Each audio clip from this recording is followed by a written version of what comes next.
Kabanata 271, nagpakita ang biolohikal na ama. Nang makita niyang si Professor Gunn ang tumatawag, medyo nagulat si Michael, ngunit mabilis niyang sinagot. Professor Gunn. Ginoo. Hodgson.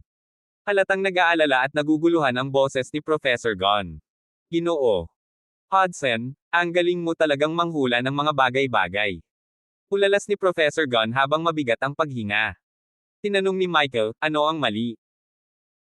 Sabi ni Professor Gunn, pagkaalis ko ngayon sa trabaho, magde-drive na sana ako pauwi, pero pagpasok ko pa lang sa kotse, dinala ako ng nakamaskara na nagtanong patungkol sa inyo ng anak ni Ivy. Ano ang sinabi mo? Tanong ni Michael. Sinabi ni Professor Gunn, ginawa ko ang itinuro mo, Mr. Hodgson.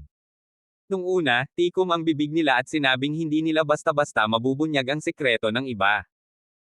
Kinalaunan, tinakot pa nila ako ng kutsilyo, kaya sinabi ko na ang baby girl ay anak mo at ang lalaki ay hindi. Ngumiti si Michael. Talaga, ito ay tulad ng inaasahan ko. Hanggat naakit ng baby shower ang atensyon ng lalaking iyon, tiyak na sisikapin ng lalaki na alamin ng malinaw kung sa kanya nga ba ang baby boy. Magaling. Puri ni Michael.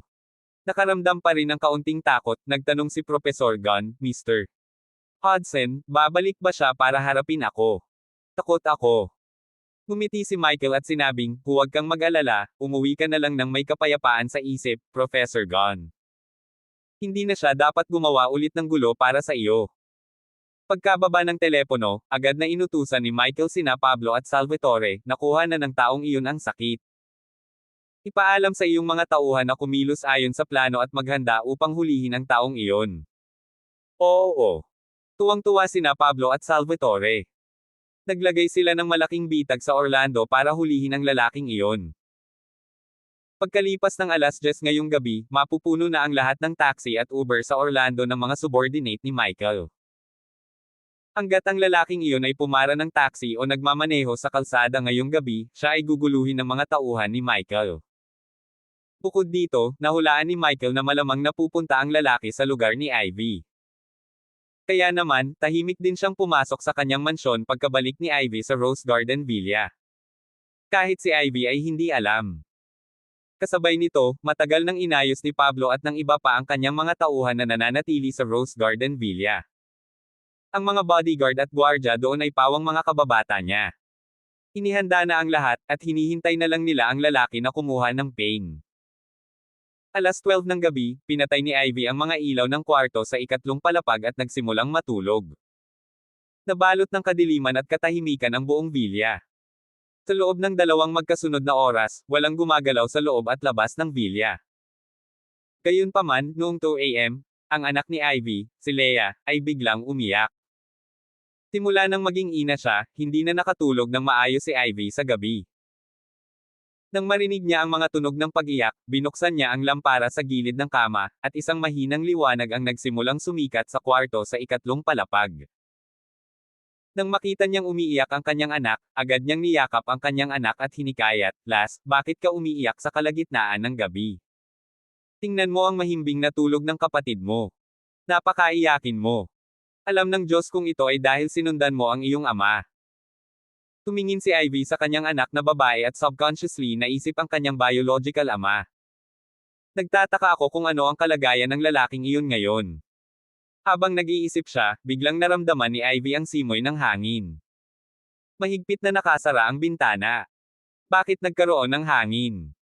Mabilis na dumungaw si Ivy sa labas ng bintana, para lang mabigla. Isang figure ang biglang bumasag sa bintana at tumalon mula sa labas.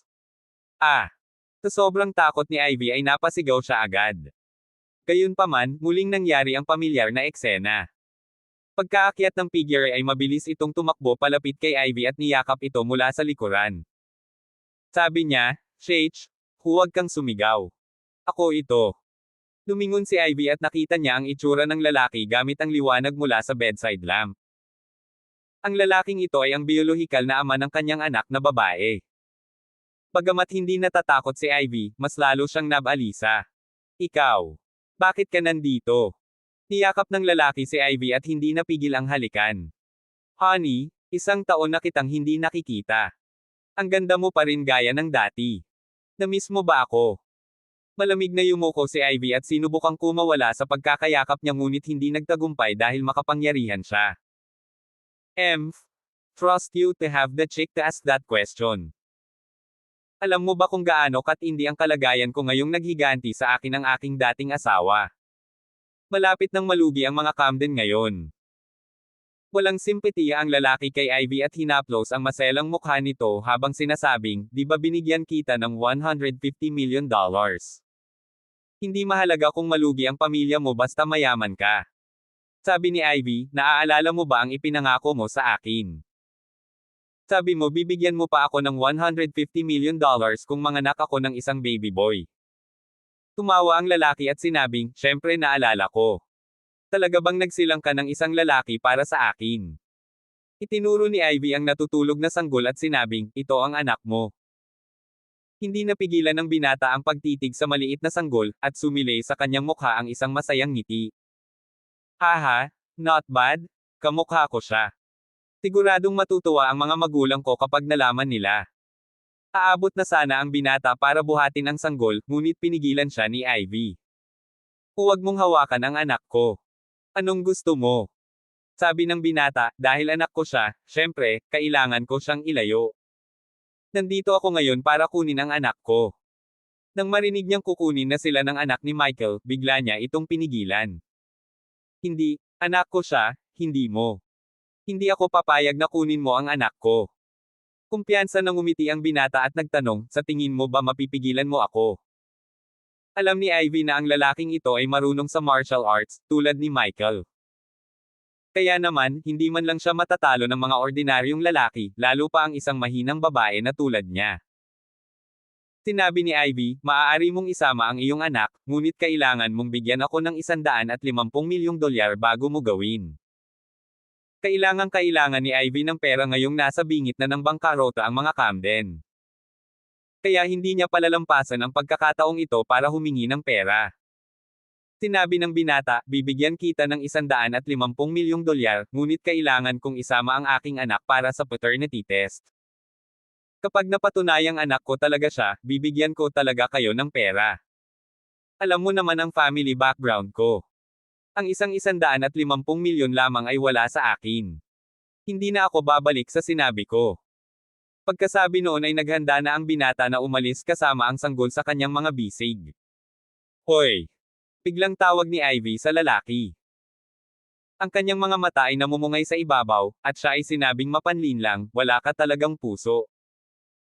1 taon na tayong hindi nagkikita, at dumaan ako sa 10 buwan ng pagbubuntis para ipanganak ang iyong anak.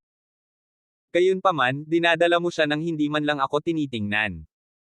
Nang makitang masungit si Ivy, ibinaba ng lalaki ang sanggol at hindi napigil ang lumapit kay Ivy. Ipinikit niya ang kanyang mga mata at inamoy ang amoy niya. "Oo, ang bango mo. Ito ang Chanel no. 5 na pabango na pamilyar sa akin." Lumingalinga muli ang lalaki at sinabing, "Ang mga kagamitan dito ay, nakakagulat na kapareho ng pagdating ko rito dati. Ha! Aalalahanan ko ang mga masasayang pagkakataon na naranasan natin noong 1 taon." With that, sinuntok ng lalaki si Ivy. Sa mismong sandaling ito, sinipa ni Michael ang pinto ng kwarto. Kabanata 272, hindi isang simpleng tao. Nakahiga si Michael sa pagtambang sa bilya at matagal nang naghihintay. Pagkasipa ng pinto ay agad na binuksan ni Michael ang ilaw ng kwarto. Naaninag nito ng malinaw ang itsura ng lalaki. Unlike what Ivy said, hindi siya katamtaman na lalaki pero napakagwapo na medyo feminine charm. Mahaba rin ang buhok niya at hindi basket. Siyempre, posibleng nagpa-basket siya noong nakaraang taon at nagpatubo lang ng buhok ngayong taon. Nakita ni Michael na medyo pamilyar ang hitsura ng lalaki, ngunit hindi pa talaga niya ito nakilala. Ang taong ito, masyadong, ay hindi maaaring maging kaaway ni Michael. Michael.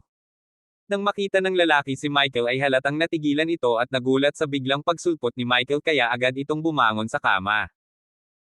Tiningnan ni Michael ang lalaki na may malamig na tingin at walang awa na bumulalas, "Punk, ngayon ang araw na mamamatay ka."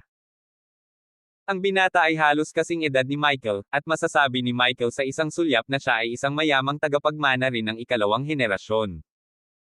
Dahil na-provoke niya si Michael, walang dahilan para bitawan siya ni Michael. Gayunpaman, hindi na alarma ang binata, at nakangiting bumulalas, haha, hindi na ako interesado kay Ivy Camden, Paulem na. Pagkasabi noon ay sinubukang abutin ng binata para buhatin ang anak ni na Michael at Ivy. Dapat may death wish ka. Mabilis na tinanggal ni Michael ang relo sa kanyang kaliwang palso at mabilis na tumakbo patungo sa lalaki.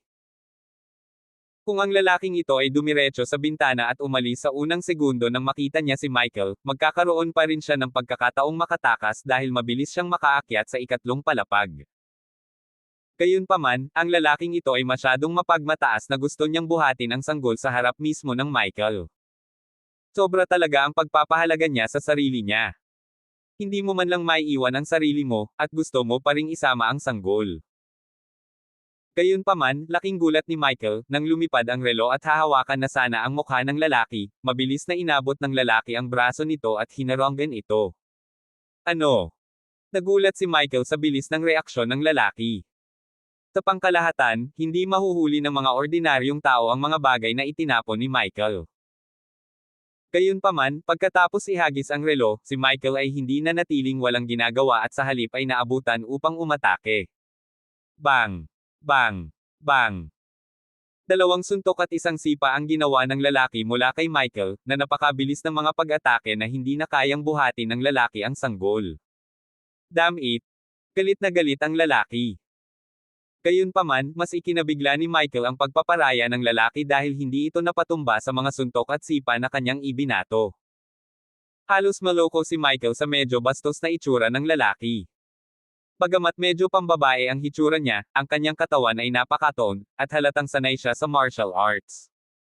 Hindi naglakas loob na maging pabaya si Michael at patuloy siyang sinipa. Bang! Sinipa ni Michael ang lalaki sa bintana, pagkatapos ay diretsyong tumalon pababa mula sa bintana. Lumapit si Michael sa bintana at nakita ang lalaki na lumapag sa isang napaka-standard at ligtas na posisyon sa landing. Pagkatapos ay gumulong-gulong siya sa lupa bago bumangon. Ang kanyang mga kilos ay mukhang makinis at tuloy-tuloy. Siya ay sanay at hindi man lang nasugatan. Nasa unang palapag ang lalaki, nakatingin kay Michael sa ikatlong palapag. Natawa siya at napabulalas, Michael, medyo sanay ka, eh. Sa kasamaang palad, nagmamadali ako ngayon. Aabuso kita sa ibang araw. Pagkasabi noon ay gustong umalis ng lalaki ng mabilis. Gayunpaman, nakakadalawang hakbang pa lang siya nang biglang lumiwanag ang 12-dosenang maliwanag na ilaw sa madilim na patio ng villa. Sila ay walang iba kundi ang mga tauhan ni Pablo. Malamig na yumuko si Michael sa panghahamak. Itong dude na ito ay talagang makakaalis na siya. Kung walang tinambangan sa labas, lumundag na sana si Michael kasama niya sa halip na mahinahong makinig sa pagmamayabang niya. Tumalikod si Michael, handang bumaba para linisin ang kalat.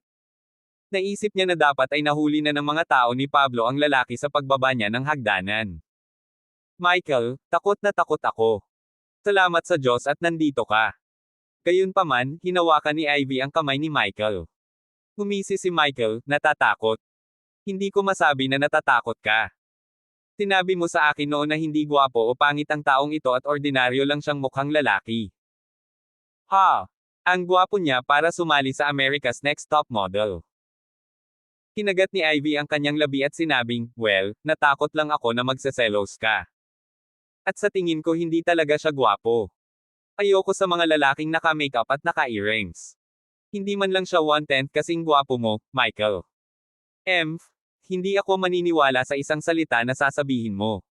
Tinabig ni Michael ang kamay ni Ivy at naglakad. Medyo nag-aalala rin si Ivy, kaya lumapit siya sa bintana para tingnan kung ano ang nangyayari sa labas. Ang lalaking may magandang facial features ay kumpiyansa pa ring nakangiti sa kabila ng napapaligiran ng 12-dosenang tao. Great, Michael Hudson. Kaya alam mong darating ako at tatambangan ako dito, bulong ng lalaki sa sarili. Sa di kalayuan, sinigawan siya ni Salvatore, lumuhad ka kaagad at tumahimik ka. Tumawa ang lalaki at sumigaw, gusto mo lumuhad ako. Iyong maliliit na fries ay hindi kwalipikado.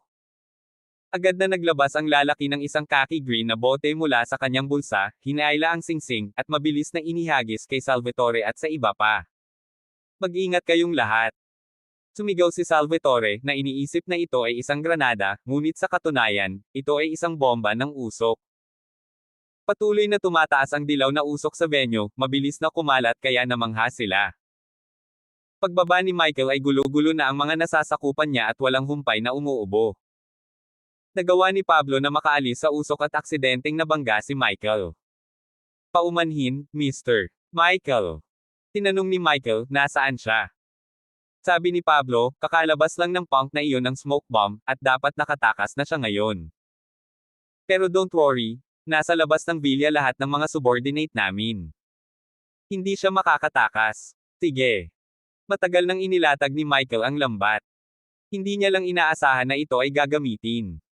Akala niya ay sa kwarto na niya ito haharapin. Paalala ni Pablo, may dalang smoke bomb ang taong ito, at maaaring may iba pang armas sa kanya.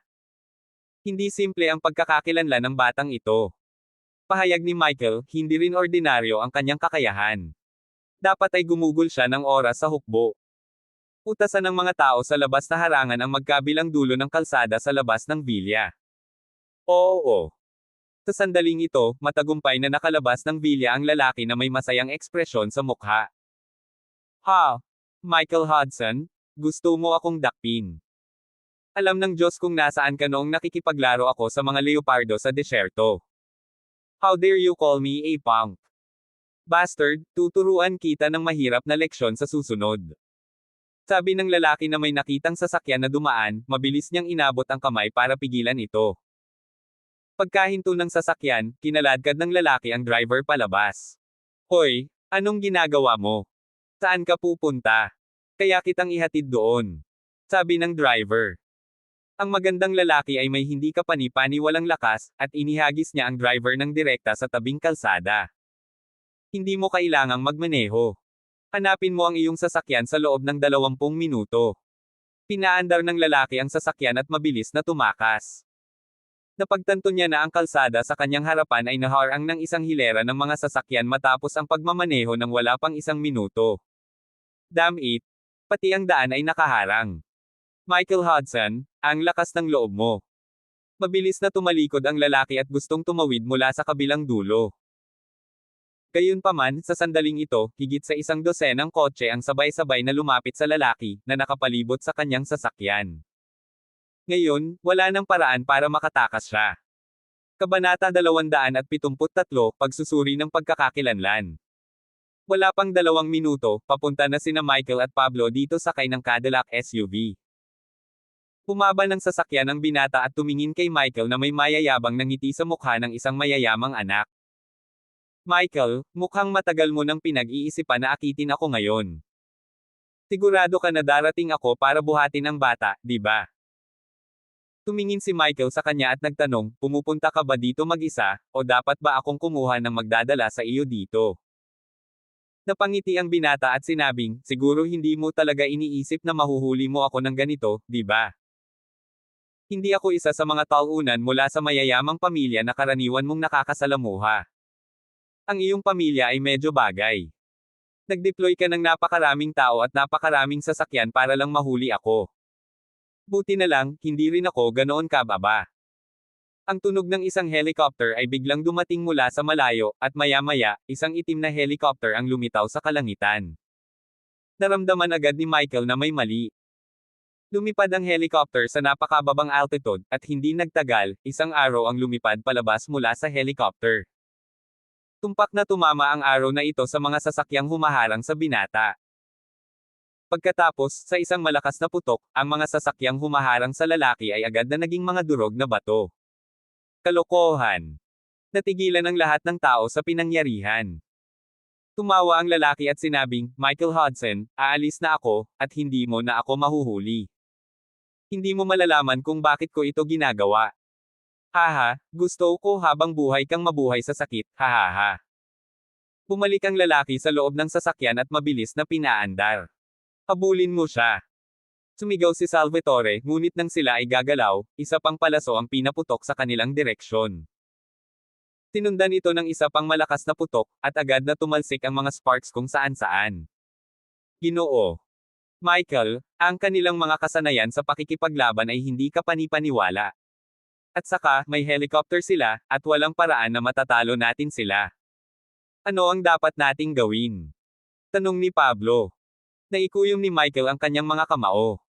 Hinding-hindi siya papayag na may mag-provoke sa kanya ng ganito at lumayo. Nakastrated si Tyler dahil natulog siya kay Ivy.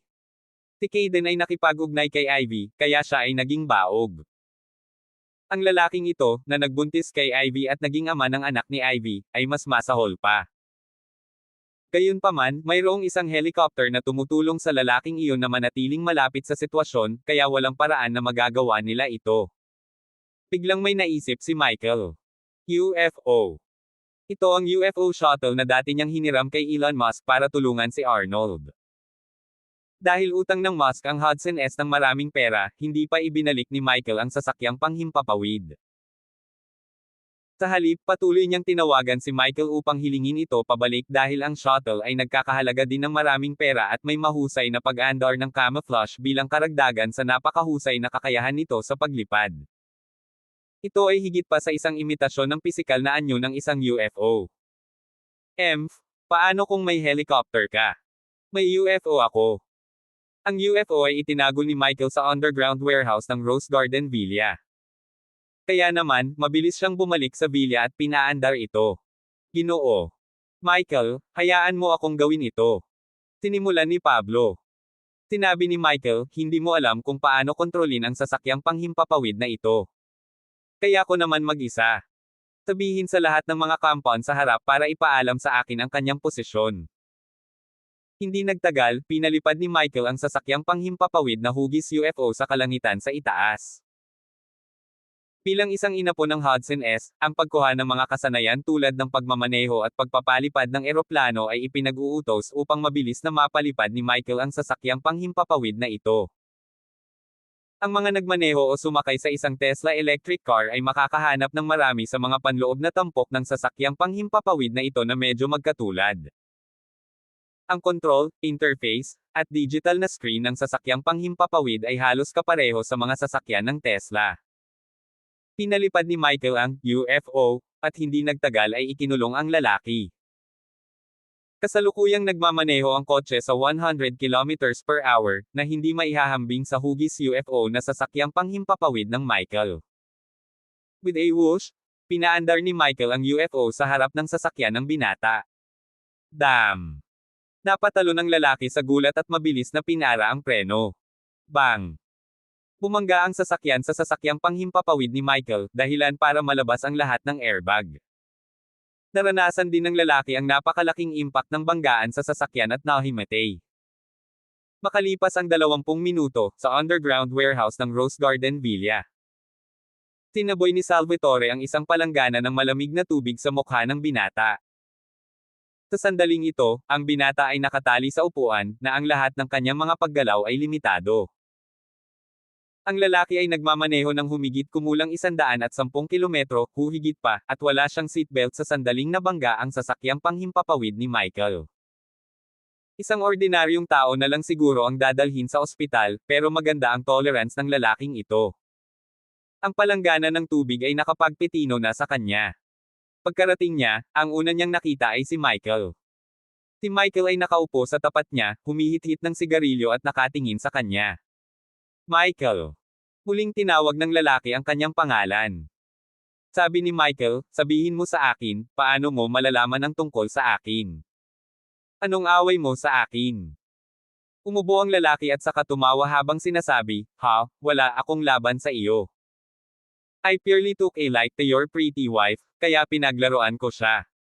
Ano ang big deal? Smack. Tinampal ni Salvatore ang lalaki sa mukha. May death wish ka. Inihagis ni Michael ang sigarilyo sa lupa at malamig na sinabing, kastahin mo siya. Oo. Agad na kinuha ni Salvatore ang kanyang kutsilyo. Sa pagkakataong ito, tumigil sa pagtawa ang lalaki at agad na nagpanik. Michael Hudson. Sigurado ka bang maglakas loob kang hawakan ako? Isa ako sa mga Howard mula sa DC. How dare you touch me? Hindi masyadong pamilyar si Michael sa mga pamilyang ito sa bansa, kaya tumingin siya kay Pablo at nagtanong, sila ba ang isang malaking shot? Sumagot si Pablo, oo, ang mga Howard ay kasing sikat ng mga Huxley. Oh, Pakiusap. Ngumisi ang lalaki. Ang mga Huxley mula sa New York ay wala. Hindi sila karapat-dapat na ikumpara sa mga Howard. Madali kong durugin ang mga walang kwentang iyon, sina Caden at Shane Huxley, hanggang sa mamatay. Tiningnan ni Michael ang saya ng pamilya Howard at sinabing, sa tingin mo ba hindi ako maglalakas loob na hawakan ka dahil isa ka sa mga Howard? Alam mo ba kung sino ako? Pumalaklak ang binata at napabulalas, syempre gusto ko. Ikaw si Michael Hudson, ang ikatlong henerasyong saya ng Hudson S. May 7 ina po sa iyong henerasyon, at ikaw ang pangatlo sa linya. Mayroon kang 2 nakatatandang kapatid na lalaki at 4 na nakababatang kapatid na babae. Laking gulat ni Michael nang marinig na malinaw na ang pagkakaintindi ng binata sa kanyang mga kapatid. Patuloy ng lalaki, hindi lang iyon. Alam ko rin na ang pangalan ng iyong lolo ay Charleston Hudson at ang iba pa sa iyong pamilya ay nakatira na ngayon sa Hampstead, England. Namangha muli si Michael dahil ang mga Hudson ay isang misteryosong pamilya na hindi alam ng marami. Hindi man lang alam ng maraming tao sa bansa ang tunay na pangalan ng kanyang lolo, lalo na kung saan nakatira ang kanilang pamilya. Gayunpaman, ang taong ito ay nakakagulat na napakaraming alam tungkol sa pamilya ni Michael. Agad na tinawagan ni Michael ang kanyang lolo. Lolo, natagpuan ko ang biolohikal na ama ng anak ni Ivy. Isa siya sa mga Howard mula sa DC, at halos kasing edad ko lang siya, ulat ni Michael. Malungkot na tanong ni Charleston, siya ang ikatlong henerasyong Scion ng Howard. Kung tama ang pagkakaalala ko, may 2 Scion sa ikatlong henerasyon. Ang isa ay pinangalan ng Brad Howard, at ang isa ay si Alex Howard. Lolo, may away ba tayo sa pamilya nila? Alam ng batang ito ang lahat tungkol sa ating pamilya, pati na kung saan ka nakatira ngayon. Sa tingin ko, hindi natin siya dapat buhayin. Malamig na sabi ni Michael na may bakas ng murderous aura sa kanyang mga mata. Nagulat siya, nagmamadaling sinabi ni Charleston, Michael, wala kang gagawin sa kanya. Kabanata 274, Pagpapadala sa iyo sa langit. Ano? Matapos marinig ang sinabi ng kanyang lolo, sinabi ni Michael, bakit? Lolo, alam ng batang ito ang aking pagkakakilanlan, at natulog pa siya sa aking asawa. Halatang gusto niyang ipahiya ang Hudson S. Dapat may sama ng loob sa atin ang mga Howard. Dahil napunta na siya sa mga kamay ko ngayon, hindi ko siya mapapatawad ng ganoon kadali. Sabi ni Charleston, Michael, huwag kang pabigla-bigla. Ang mga Howard ay walang anumang galit sa amin, ngunit kung mayroon sila, sa palagay ko ito ay maaaring dahil ang iyong kapatid na lalaki, si Jamie, ay nagdulot ng ilang kaguluhan sa mga estado. Huwag hawakan ang Howards. Kung talagang hindi mo kayang tiisin ang kahihiyan na ito at pakiramdam na kailangan mo siyang hawakan, bumalik ka kaagad sa England pagkatapos mong patayin siya at huwag nang bumalik sa US. Nang marinig ang mga salita ng kanyang lolo, gulat na tanong ni Michael, ano? Hindi na ako makakabalik pa. Hindi inaasahan ni Michael ang halagang babayaran sa pananakit sa taong ito. Hindi pa sinabi ng lolo ni Michael ang mga salitang iyon. Napakalakas ba ng mga Howard? Hindi makapaniwala si Michael. Sinabi ni Charleston, ang mga Howard ay may malalim na pinagmulan sa US, at dahil ang aming pamilya ay unti-unting umalis sa bansa, ang aming kapangyarihan doon ay hindi na maikukumpara sa mga Howard. Iba ang Howard sa Huxleys. Ang mga Huxley ay maaaring makitungo sa pera, ngunit ang mga Howard ay naiiba. Bukod dito, noong gumawa ako ng mga pamumuhunan sa New York City ilang dekada na ang nakararaan, nagkaroon ako ng isang panig na relasyon sa pinuno ng Howards, at siya ang nagkusa na tulungan ako. Maaari kong ipaalam sa kanya ang tungkol sa bagay na ito at hilingin sa kanyang apo na humingi ng tawad sa iyo o magbigay ng ibang anyo ng kabayaran. Kung sa tingin mo ay hindi ito sapat at kailangan mo siyang patayin para mailabas ang iyong galit, makinig ka sa akin at umalis ka agad sa US. Natahimik si Michael dahil nasabi niya sa mga salita ng kanyang lolo na siya ay maingat sa mga Howard. Sige, naintindihan ko na. Pinabagad ni Michael ang tawag. Sa sandaling ito, tumawa ng malakas ang binata mula sa pamilya Howard at sinabing, haha, kumusta, Michael?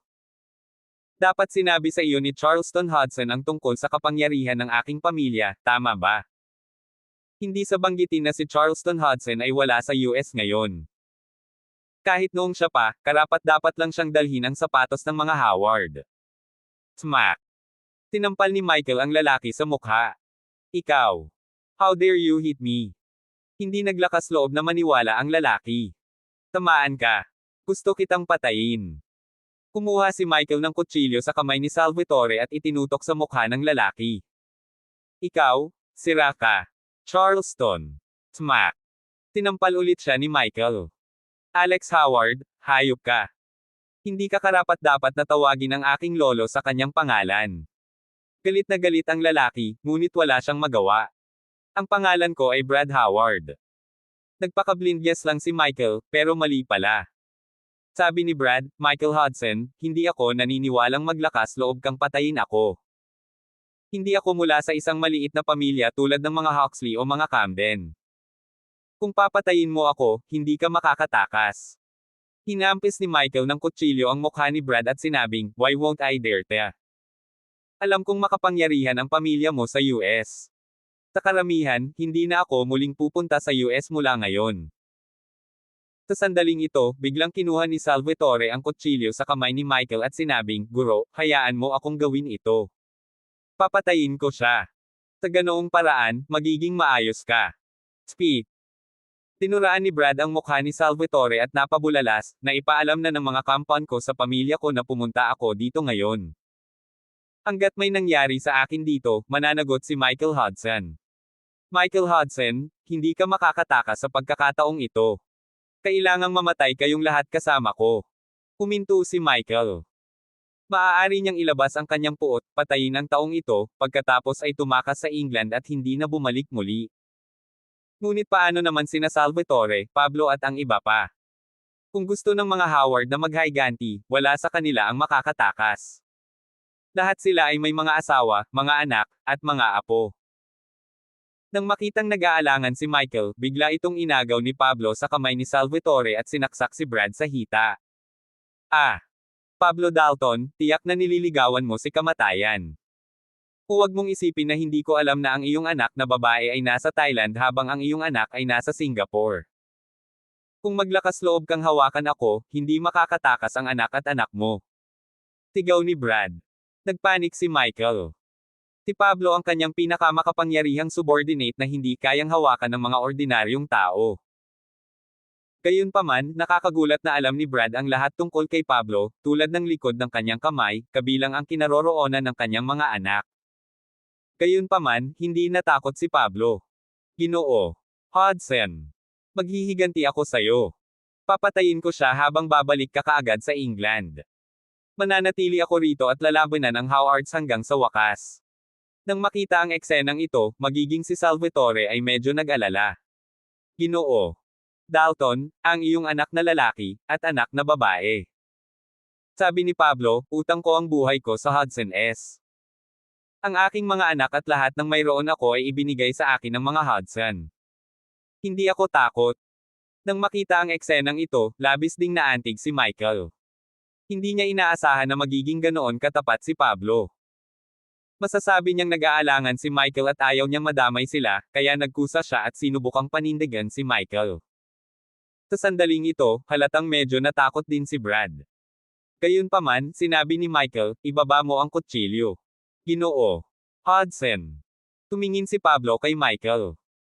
Umungol si Michael, sabi ko, ibaba mo ang kutsilyo.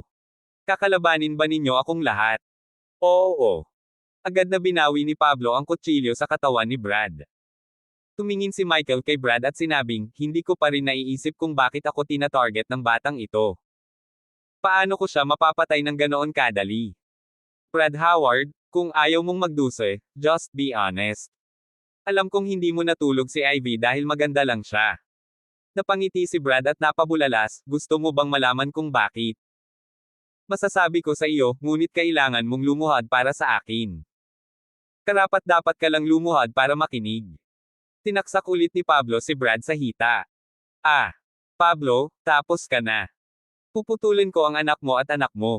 Malakas na sigaw ni Brad.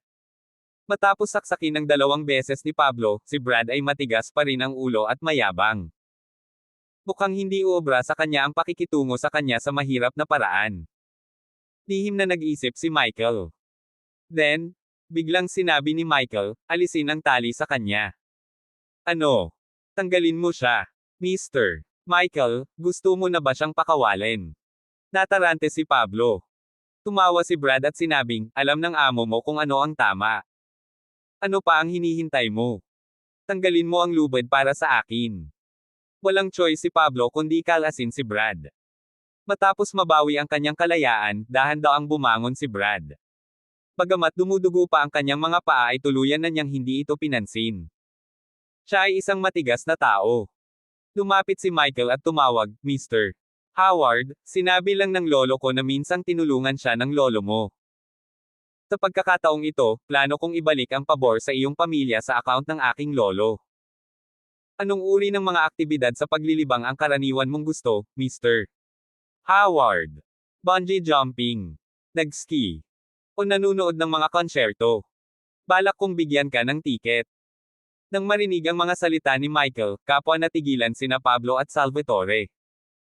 Paanong kakausapin ng amo nila si Brad sa kabob ang loob na paraan? Hindi lang Howard, niyaya pa niya itong lumabas, nag-aalok na i-reimburse sa kanya ang tiket.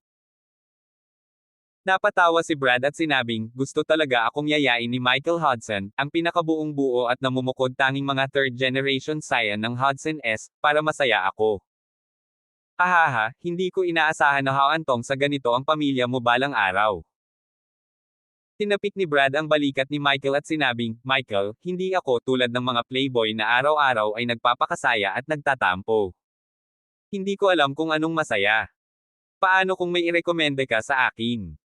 Ang mga salita lang ni Brad ang gustong marinig ni Michael. Ngumiti si Michael at sinabing, paano kung pumunta ka sa kalawakan para magsaya?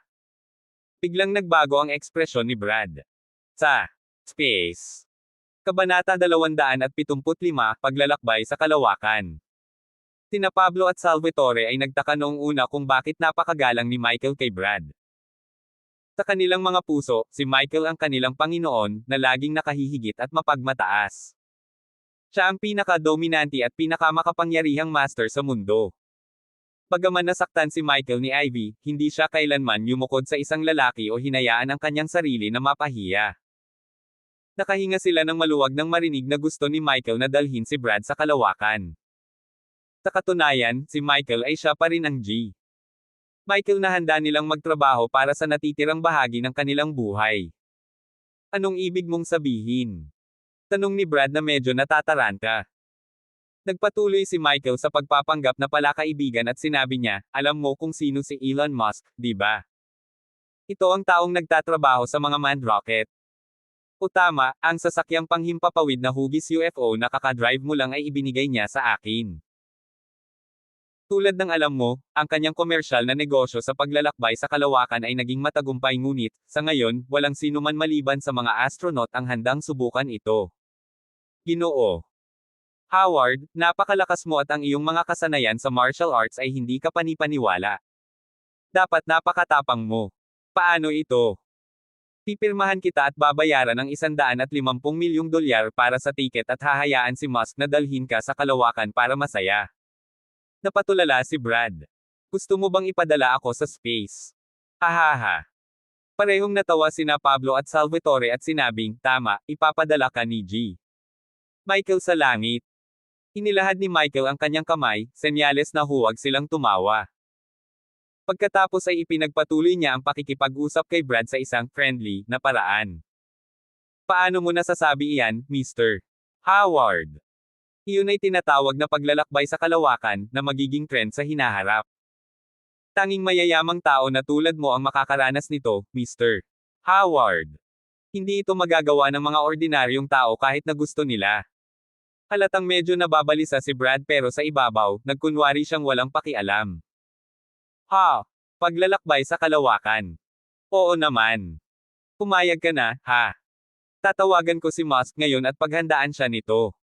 Habang nagsasalita si Michael, nag-video call agad siya kay Musk.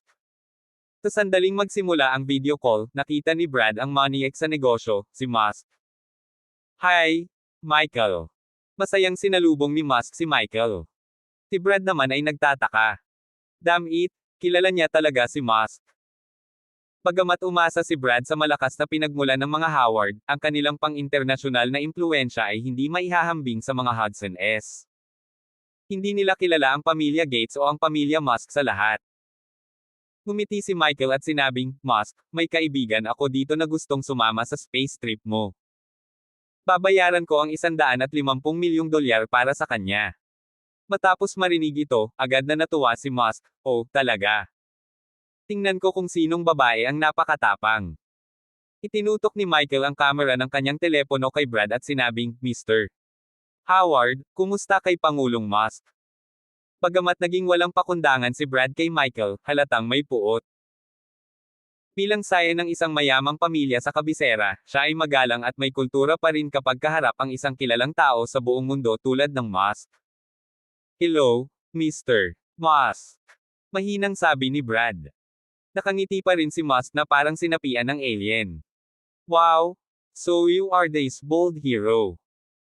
To tell you the truth, I have invited many rich people in the US to go to space to have some fun but no one of them has dares to say yes. Kahit si Michael ay walang lakas ng loob na pumunta sa kalawakan. Ikaw ang pinakadaring na nakilala ko. Maligayang pagdating. Ipapadala kita sa langit ng walang anumang problema.